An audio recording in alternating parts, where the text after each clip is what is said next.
I'm absolutely ruining this by drinking G Fuel. I love it. Okay, just making sure it's not raining frogs outside. And the dwarf is my favorite because he's the most relatable. Hello everyone, welcome back to the channel. I hope you are all doing well. I'll be honest, I'm stressing out a little bit looking at this large stack of books in front of me that I'll be talking about today. That's right, today's video is solely focusing on all the books I have gathered these last couple of months. It's been a little while since I filmed a book haul. I'm really bad at keeping up with them because new books tend to trickle into my life at a constant pace, and I did recently move, so I had to downsize a little, and here I am with stuffed shelves, no space, hauling more books. If that's not a definition of an avid bookworm, I don't know what is. But I am so excited for all of these, loads of fantasy as always, so let's dive into this tower of books. I'm going to start with all the books that Orbit sent me. They are the sugar daddy of the publishing industry, and the first one is Ruination. I guess I need to scoot over.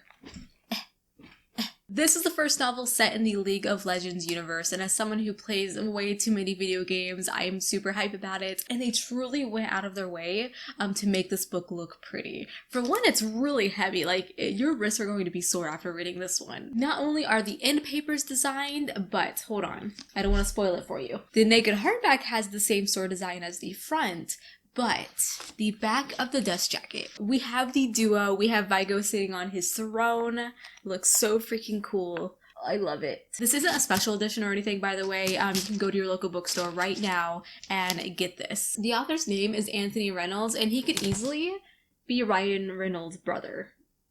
I'm sus. And they did send over some really cool bookmarks. They kind of remind me of my childhood a little bit because of the Velcro texture, and the image changes as you turn them. So we have Thresh, Vigo again, and then this one features Callista.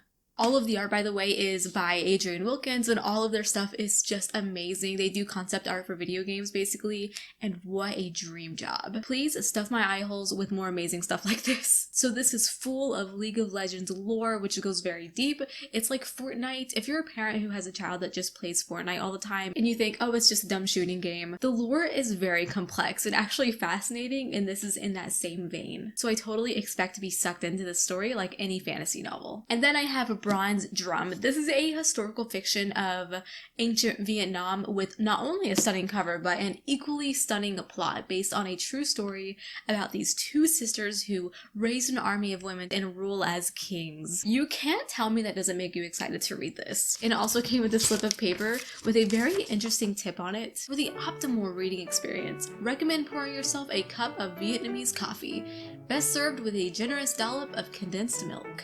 I'm absolutely ruining this by drinking G Fuel. Definitely sounds like some Legends of Myth type story that has been passed amongst generations, which makes it really call out to me. I mean, the two women in the story are national icons in Vietnam, but not a story that you hear often, or on this side of the world, I should say, and I think it's going to be really rich and transport me to a place and time that is going to be so fascinating. Probably going to be a really intense read as well, with a lot of heart, all about sisterhood and independence. Okay, so going in the similar direction with historical fiction, I have the Monsters We Defy. I've been really excited about this one for a while because I think it sounds like the perfect fall read. It doesn't feel like fall yet, but it's basically September, so I declare it spooky season. This takes place in an alternate Washington, D.C. in 1925, and our main character, Clara, can talk to ghosts. And this is a gift she's always had, but it's now causing her a lot of problems. So when a powerful spirit offers her her freedom back, it's hard for her to deny. But there's a catch. All she has to do is steal a magical ring from the richest woman in the city, and that sounds fishy. So there are definite heist elements here, which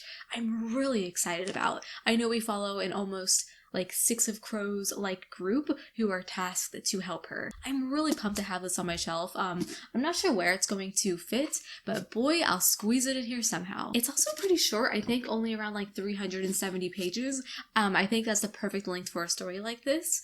This will probably appear in my September TBR video. Mark my words. The Undertaking of Heart and Mercy. You'd be surprised to know that I have read this fantasy romance. Ugh, the R word makes my eye twitch. So I'll keep this short because I will be reviewing it in all of its swoony or not so swoony glory in my next reading wrap up, which gives me the opportunity to say, hey, subscribe to the channel if you haven't. I read fantasy, and That's it, just fantasy. Anyways, this book is just a huge mixed bag of tropes and genres. It very much reminds me of a contemporary romance set in a fantasy world with zombies, demigods, and weird mythical creatures. It definitely kept me entertained, and I'm excited to tell you more soon. You know what? Let's go ahead and stick to that romance theme. It's a very strange day. Okay, just making sure it's not raining frogs outside. So I have book 2, 10,000 Stitches, and book 3, Long Shadow, which are parts of the Regency fairy tale series, which Orbit republished in these cute matching paperbacks. I might as well show you the whole set so you know what they look like together. They are really aesthetically pleasing and bright up the darkness that is my book collection, and honestly, they actually look really great together with the Undertaking of Heart and Mercy. What a great gift set. If you know someone who loves romance, this is like the perfect group of books to get them. But this series gets compared to Howl's Moving Castle quite a bit. I can't confirm, but that makes it sound really whimsical. It's basically about Fae in a Regency era.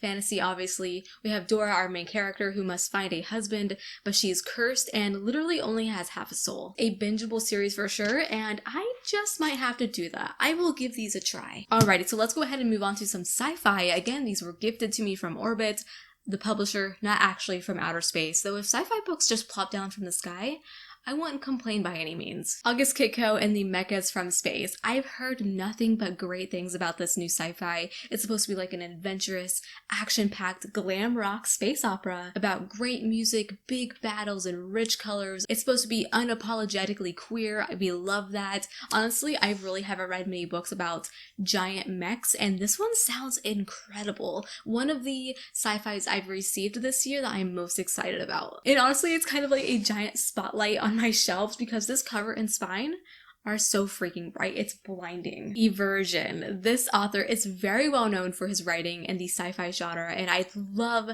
to finally say I've read something from him, and this one sounds like a really great start. It's a standalone in comparison to Westworld and Star Trek, but a lot more trippier and mind-bending, I guess, as it deals with the humanity of AI. We see the story through the eyes of Silas, who is a ship's surgeon on a hazardous expedition, but things around him keep changing, almost like he's somehow traveling through time or even world hopping, because it sounds like he's stuck in like some weird unknown time loop.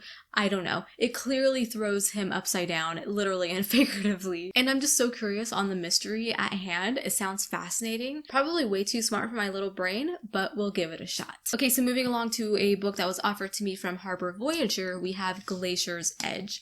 This is book 2 in the Way of Drow trilogy by R.A. Salvatore, but it is part of the Drizzt universe, so technically book 238. I was probably close. I adore this cover so much. It's so rad, like the biggest Dungeons and Dragons vibes you could ever ask for. The art style is just S tier. And the dwarf is my favorite because he's the most relatable. Clearly I can't talk about this one that much as it's very deep in the universe, but if you're looking to continue the story, just know you have another one to dive into. Ooh, I'm really excited and grateful for this next one. I have Ringleader, The Path and the Way. This was offered to me by the author himself, which was so kind. I've seen this book making the rounds on Twitter. It's a 2021 SPF BO finalist for a good reason, I'm sure. So I'm very excited to read this in all of its hardcover glory. And it's funny, normally I hate stickers on books, but this one is so well deserved and it makes it feel a little bit more special. And I just cannot get over this artwork. I swear, indie fantasy can have the best illustrated covers, which are my favorite kind of covers. And what's great is it goes all the way around the spine and all the way to the back, but that's not the best part. It is on the naked hardback all the way around. Oh. So this is an epic fantasy with a wide, diverse cast. It sounds really complex and fun. I believe the story even mentions portals, so maybe like a little bit of a portal fantasy as well. Whatever, it could be about chickens and I'd read it for this cover. He also sent over some bookmarks and also this artwork with like a dragon lizard on it, and that makes me more excited. Okay, so he also sent me, which I believe was actually the priority for him getting in touch with me, is this little arc here. That's right, a hardcover arc of The Battle That Was Lost, which is a novella story set in the same world. I believe it's a prequel but can be read as a standalone about a big battle that is mentioned in book 1. But I'm very happy to have the first book, as I do like to read in publication day order if I am able to. I know. I'm a book snob. Nonetheless, I'm very happy to have this in my library because I really don't own too many physical copies of indie fantasy, so the collection grows. Tell me in the comments your favorite indie fantasy, because I would love to know. Okay, we are in the final stretch. Tortine offered me a few books. The first is a hardcover copy of Daughter of Red Winter. They had sent me an ARC. I read it and absolutely loved it, and they rewarded me with this. I like to think so anyways. I'm very happy to have a finished copy of this. I'll link to the video where I reviewed it and gushed about it. I followed along with the audiobook, which I highly recommend giving a try. I just found it to be such a good story, and the characters and world building, setting, the magic. I thought everything was pretty much perfect. And then they asked if I wanted the Kingdom of Sand and Sky trilogy, and thought, what the heck? Those are pretty covers. I want them in my life. So I have The Princess Will Save You, book 1, book 2, The Queen Will Betray You, and then book 3, The King Will Kill You, which completes the trilogy. This is a YA fantasy adventure that loosely pays homage to The Princess Bride. I believe that's the way it's being promoted, and you have my attention. The story puts a twist on the male character having to save the princess. Instead, here we have the princess who has to save the stable boy who is kidnapped. Very much like Super Mario vibes. Basically, Princess Peach is saving Mario from Bowser. They're short books. I thought it would be fun to give them a try, and now I have the opportunity to do so. Alrighty, so that is going to be it for this very large summer book haul. Hopefully I can get these out a little quicker so there aren't so many books piled up, but nonetheless, I hope you enjoyed. Please leave a comment down below and tell me if you read any of these or if you plan to grab a copy for yourself. I'd love to know, and until we meet again, happy reading.